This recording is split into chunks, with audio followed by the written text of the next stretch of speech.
Today, I will be talking about Vipassana meditation.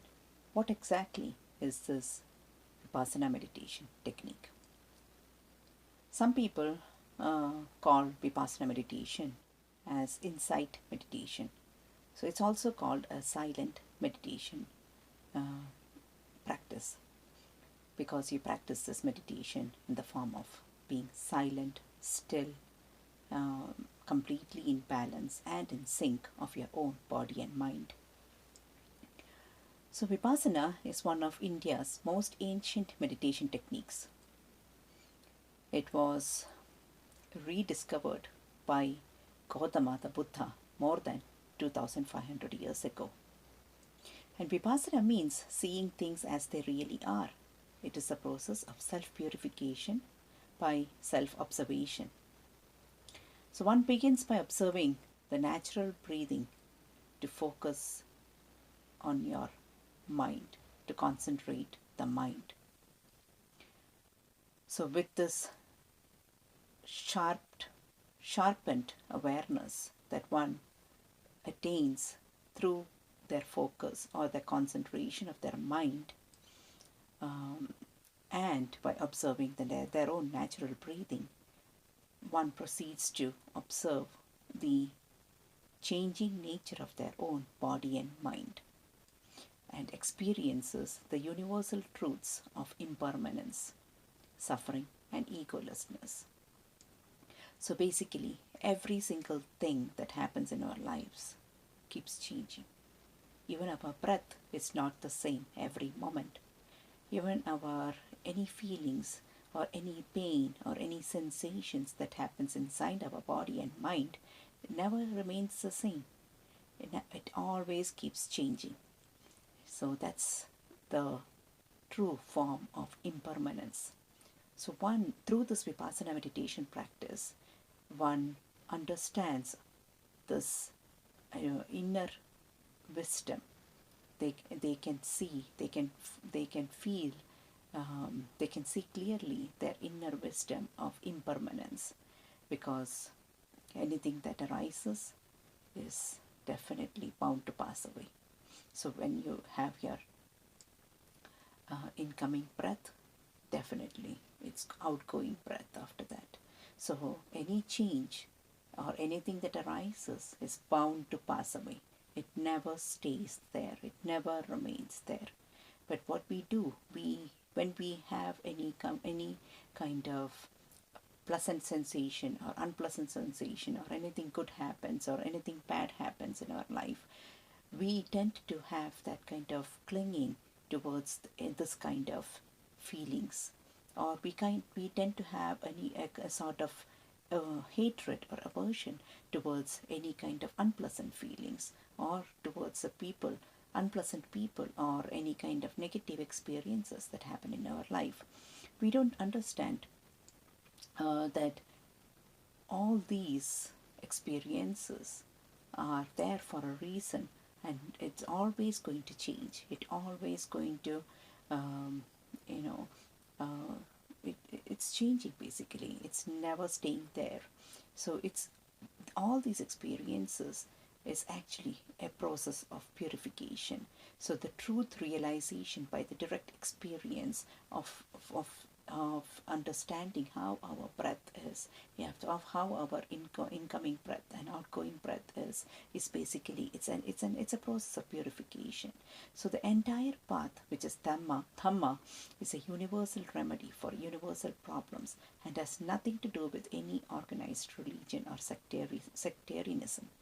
So this Vipassana meditation practice can be practiced freely by everyone, irrespective of where they are from, which country they belong to, which language they speak, which religion they follow, or which community or which family they are born to.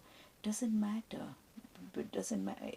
Even their socioeconomic status, nothing matters, because as long as you have the object of breathing or your body sensations, you have the ability to practice Vipassana meditation. So it is not a blind faith. It is not an intellectual entertainment. It is not something that we just lecture it is a practice that one has to follow. And only through this intense or committed or dedicated practice, through their own self-discipline, one can understand this entire process of mind purification, this entire process of impermanence. So once this is actually a tool, Vipassana meditation practice is actually a tool. It's a self-help tool that one can hold on to or use it whenever they want, whenever they need, in any at any stage or time of your life. So even during your good times and even during your bad times. So the more you understand and the more you practice Vipassana meditation, you will understand that this technique will eradicate suffering. This mental purification process, which is highly therapeutical, will always help you eliminate your ego, which will help you eliminate any kind of negative feelings that you have towards yourself and that you have towards other people. It's actually an art of living, that will help you live your life in a very balanced and calm way. It will always bring the best out of you. It will always bring the best fruits in you. So we all have the ability to nurture these best fruits in ourselves, where we can spread the best of humanity around within us and around the people who live with us. So this Vipassana meditation practice aims at the highest spiritual goals of total liberation and even full enlightenment. So it is not easy. Buddha, he was actually a scientist who was able to discover this self-help tool for humanity, for the human race, to help them eradicate their suffering and to help them live their life in a much more humble and balanced way. So anyone who is able to come in touch with this Vipassana meditation practice, and anyone who is able to understand the best fruits of this Vipassana meditation practice, will definitely find the benefit and maintain that self-discipline of practicing it daily, and using it in their day-to-day life. It is not easy. This meditation practice is definitely not an easy one, just like our life is not an easy one, so, but it is there. It is there for us to learn, practice, and even maintain the purity of the practice. So during this, for this Vipassana meditation practice, we also have to follow 5 precepts when we go and attend this course. So the 5 precepts are basically, it's very much aligned to anyone's human spiritual good values, good moral values. So basically, you have to refrain from intentionally killing or harming anyone. The second one is you have to refrain from not lying or not being dishonest, or not taking things that doesn't belong to you. Third one is you have to refrain from any kind of sexual misconduct during this entire Vipassana meditation course. The fourth one is that you refrain from any kind of false speech. So you don't basically lie to anyone, and you also refrain from any kind of intoxicants that confuses the mind. So basically, any kind of drugs, any kind of alcohol, or any kind of meds that is not completely that could be avoidable. Basically, that doesn't affect your day-to-day life. Those any kind of medications has to be consulted by the instructor, the assistant teacher who is there, and they will be able to guide you with that.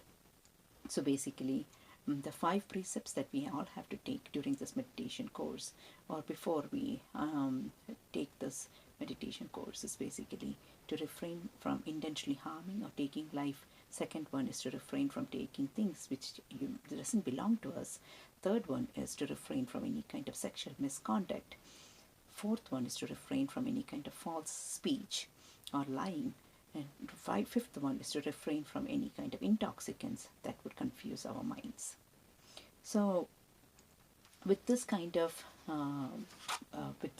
meditation practice, we will also be able to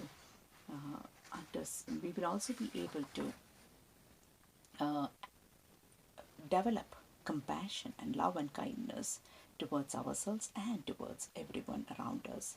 We will also be able to be much more generous and much more open hearted. We will practice sitting still. We will also practice to develop self control, by following all these 5 precepts during this 10 days Vipassana meditation course. We will also be developing the habit of moral habits of speaking the truth, being in much more peace, and gaining much more mental clarity. We will also learn how to live in balance and live with mindfulness. So Vipassana meditation practice is actually, Vipassana meditation course is basically a 10-day course. It's an intense therapeutical kind of course, practical course, which is conducted in a very protective environment with very strict guidelines and strict rules, self-disciplined rules to follow. Even the food is completely vegetarian, and basically you get what you get and you do not get upset, so you cannot eat a lot. There's a lot of limitations in how much you can eat, and it is all bound by certain guidelines just to help us develop the best fruits in ourselves, and also to get the best Vipassana meditation experience from this course. So it is basically to help us. Anything that is asked by us to follow during this 10-day meditation course is to help us with this entire practice and to get the best Vipassana meditation course experience. So that's it for today, and I will see you next time by sharing more about my Vipassana meditation practice and even my own personal growth during this meditation and spiritual journey. Thank you, and lots of love and kindness to everyone. And with this meditation practice, we always say lots of metta to everyone.